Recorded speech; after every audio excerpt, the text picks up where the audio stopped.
A central figure in this week's parasha is King Balak.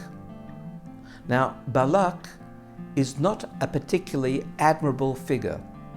In fact, he was an anti-Semite of high order. He sought the destruction of the Jewish people. He even used up his treasury, hiring people to curse the Jewish people, individuals with supernatural powers like Bil'am. And yet, we name a whole parasha after this cretin? How is that possible?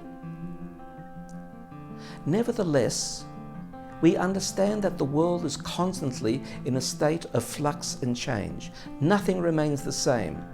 You know that chair that you're seated on? You think it's still? Put it under an electron microscope and you'll see it's a whirling dervish dance of molecules and atoms in a constant state of motion.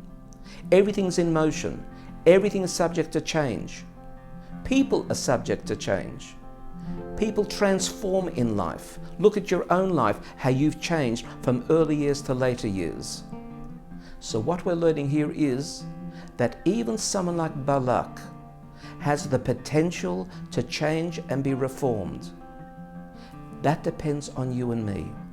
To what extent can we create that influence that creates a change in people for the better?